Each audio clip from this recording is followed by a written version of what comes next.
Hello दोस्तों, मैं आपका दोस्त संदीप पटेल। आज हम जानेंगे कुछ ऐसी बातें, 10 मौके जहां चुप रहने से होता है लाभ और बोलने से होता है नुकसान। इन जगह पर रहोगे चुप तो नहीं होगा आर्थिक नुकसान। अति का भला बोलना, अति की भली न चुप, अति का भला न बरसना, अति की भली न धूप। अर्थात ज़रूरत से ज़्यादा बोलना या चुप रहना दोनों ही अच्छी बात नहीं है।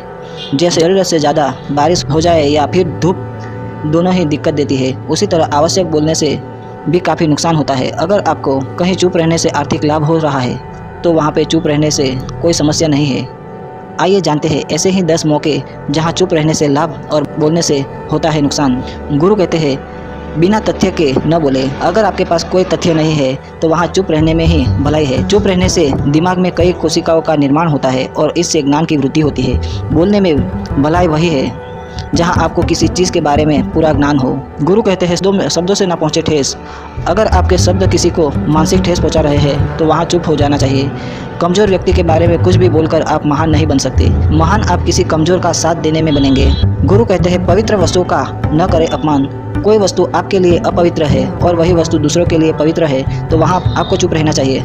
अनादर हमें किसी भी चीज़ का नहीं करना चाहिए, चाहे वह किसी इंसान को लेकर हो या फिर किसी धर्म को लेकर हो। अपमान करने से आप महान नहीं बन सकते। गुरु कहते हैं क्रोध में रहे चुप। चुप रहना आदर या सम्मान देने की निशानी होती है। इससे न कोई छोटा होता है न कोई बड़ा। अगर आपको क्रोध आ रहा है तो आप वहाँ से किसी का अनादर किए बिना चले जाइए या फिर चुप रहे। क्रोध करने से आपके रिश्ते खराब होंगे। क्रोध करने से हमेशा क्रोध करने वाला व्यक्ति का ही बुरा होता है। गुरु कहते हैं मुद्दे से आपका कोई संबंध न हो।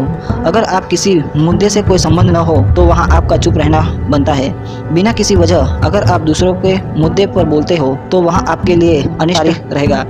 इसमें केवल और केवल आपका ही नुकसान है। गुरु कहते हैं शब्द से किसी मित्र को हो हानि। अगर आपके शब्द सामने वाले के परिवार या फिर मित्र की प्रतिष्ठा के बारे में बुरी झलक दिखा रहे हैं तो वहाँ आपको चुप रहना चाहिए। किसी के परिवार या फिर मित्र के बारे में बुरा बोलने से केवल आप ही बुरे बनेंगे। जो चीज़ आसानी से ख़त्म की जा सकती है उसे अपने शब्दों से बड़ा न करें। गुरु कहते हैं बिना चिल्लाए न करें कोई बात। अगर आप बिना चिल्लाए कोई बात नहीं कर सकते तो वहाँ आपका चुप रहने में ही भलाई है। किसी पर चिल्लाने से आपके व्यवहार के बारे में पता चलता है। ज़्यादा बोलने से चीज़ें हमेशा खराबी हो जाती है। गुरु कहते हैं किसी के बारे में न बोले। नीति शास्त्र के अनुसार जो अपने मुंह को बंद रखता है और बुद्धि से काम करता है वही इंसान समझदार होता है। बिना ज़रूरत से बोलना, किसी के बारे में बोलना, किसी के बीच में बोलना वह गलत है। कभी कभी हमारे लिए बुद्धिमानी इसी में होती है कि हम अपना मुंह गलत जगह न खोलें और चुप रहे। गुरु कहते हैं शब्दों से आपके दोस्तों को न हो हानि।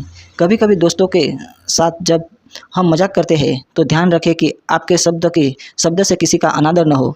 मजाक को भी हमेशा शब्दों के मायने में ही रखें। जहाँ किसी को शब्दों से चोट लगे वहाँ चुप हो जाइए। ज़्यादा बोलने से हमेशा नुकसान ही होता है। गुरु कहते हैं किसी और की प्रतिष्ठा को न पहुंचाए हानि। यदि आपके शब्दों से किसी और की प्रतिष्ठा को ठेस पहुंच रही है तो वहां आपको चुप होना चाहिए।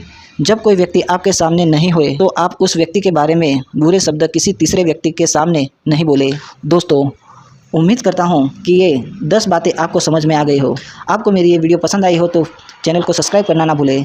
मैं आपका दोस्त संदीप पटेल आपके लिए ऐसी इंटरेस्टिंग वीडियो लेके आता रहूँगा। मैं आपका दोस्त Sandeep Patel. Thank you so much.